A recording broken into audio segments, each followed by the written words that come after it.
BJP की दूसरी परिवर्तन यात्रा आज राजस्थान के बेड़ेश्वर धाम से होगी रवाना। गृह मंत्री अमित शाह दिखाएंगे हरी झंडी।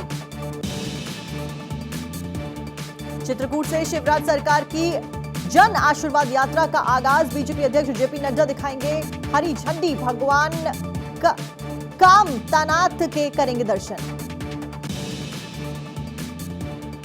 एक देश एक चुनाव को लेकर केंद्र सरकार ने बनाई समिति। कमेटी में गृह मंत्री अमित शाह समेत 8 नाम। विधि विभाग के सचिव नितिन चंद्र होंगे समिति के सचिव। अर्जुन राम मेघवाल समिति के विशेष आमंत्रित सदस्य। कमेटी में गुलाम नबी का भी नाम। वन नेशन वन इलेक्शन की कमेटी में मल्लिकार्जुन खड़गे का नाम नहीं। नाराज अधीर रंजन ने नाम लिया वापस। अमित शाह को लिखी चिट्ठी। अधीर रंजन चौधरी ने सरकार पर बोला हमला। कहा खड़गे को समिति में शामिल ना करना संसदीय लोकतंत्र का अपमान।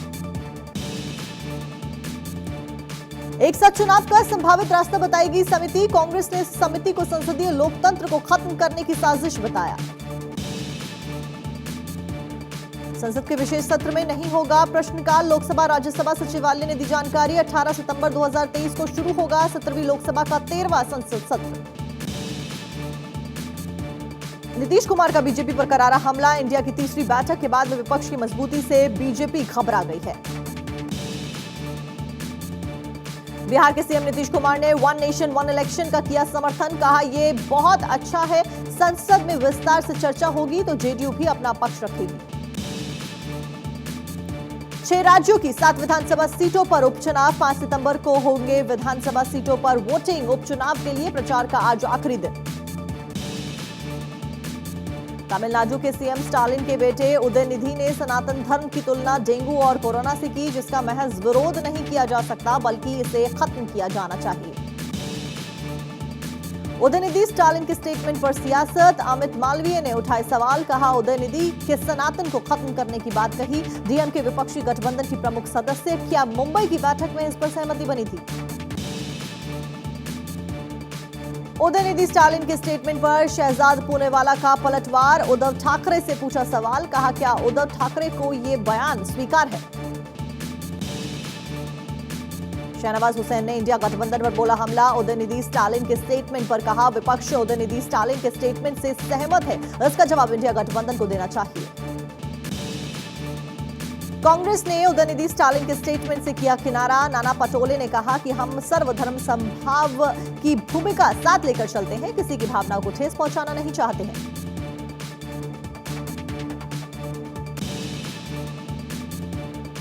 उदयनिधि के स्टेटमेंट से नाराज विश्व हिंदू परिषद। वीएचपी ने कहा कि लोगों को औपनिवेशिक सोच से बाहर आना चाहिए। सनातन का मतलब शाश्वत से है।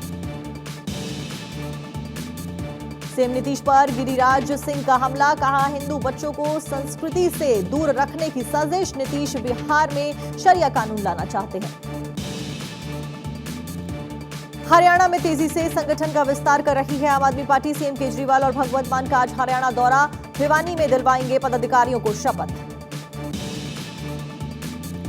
प्रतापगढ़ में हुई दरिंदगी पर नड्डा ने गहलोत सरकार पर बोला हमला। कहा क्राइम ब्यूरो की रिपोर्ट बताती है कि महिला उत्पीड़न में राजस्थान नंबर 1 पर है। मेरी माटी मेरा देश अभियान की जेपी नड्डा ने की शुरुआत। 15 सितंबर तक चलेगा यह अभियान। गांव-गांव जाकर मिट्टी इकट्ठा करेंगे सांसद। देश भर की मिट्टी से दिल्ली में बनेगी अमृत वाटिका। इंडिया गठबंधन पर जेपी नड्डा का हमला। कहा परिवार को जिंदा रखने के लिए विपक्ष मुंबई में इकट्ठा। परिवारवादी विपक्ष को केवल खुद से मतलब। छत्तीसगढ़ में गृह मंत्री अमित शाह की हुंकार। कांग्रेस सरकार के खिलाफ आरोप पत्र किया जारी। चावल घोटाले का लगाया आरोप। छत्तीसगढ़ में बीजेपी ने जारी किया 80 बिंदुओं का आरोप पत्र। शाह ने कहा कि बीजेपी सरकार लाकर छत्तीसगढ़ में करेंगे विकास।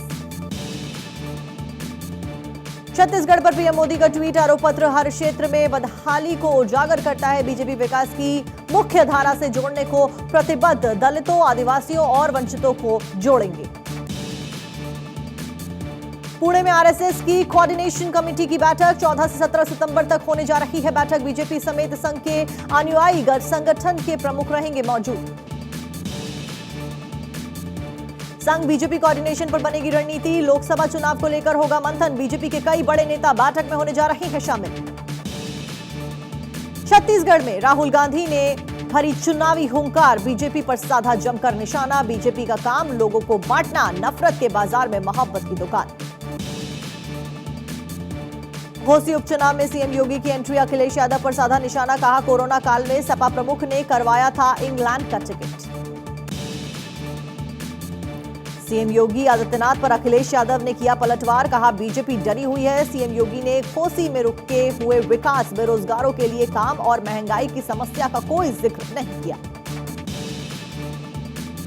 घोसी विधानसभा उपचुनाव का रण अंतिम दौर में। घोसी उपचुनाव में प्रचार का आज अंतिम दिन। आज शाम 5 बजे थम जाएगा चुनाव प्रचार का शोर। सपा और बीजेपी आज झोंकेगी अपनी ताकत। बीजेपी प्रत्याशी के समर्थन में आज होगा रोड शो। सपा भी अपने प्रत्याशी के प्रचार में झोंकेगी ताकत। 5 सितंबर को होगी voting. Deputy CM Brajesh Pathak का सपा पर आरोप। कहा सपा कार्यकर्ताओं ने चौकी इंचार्ज को धमकाया, अब बूथ लूटने की तैयारी कर रहे हैं। ब्रजेश पाठक ने समाजवादी पार्टी पर बोला हमला। कहा समाजवादी पार्टी के डीएनए में ही अराजकता। सपा किसी भी समय हिंसा करा सकती है, चुनाव को प्रभावित कर सकती है। मध्य प्रदेश में विधानसभा चुनाव से पहले अतिथि शिक्षकों को सीएम शिवराज की सौगात। शिक्षक भर्ती में 50% आरक्षण का ऐलान। अतिथि शिक्षकों का मानदेय दोगुना करने तक बढ़ाया। मध्य प्रदेश चुनाव से पहले बीजेपी को झटका। कई बीजेपी नेताओं ने ली कांग्रेस की सदस्यता। कमलनाथ की मौजूदगी में थामा कांग्रेस का दामन। 9 बीजेपी नेताओं ने थामा कांग्रेस का दामन।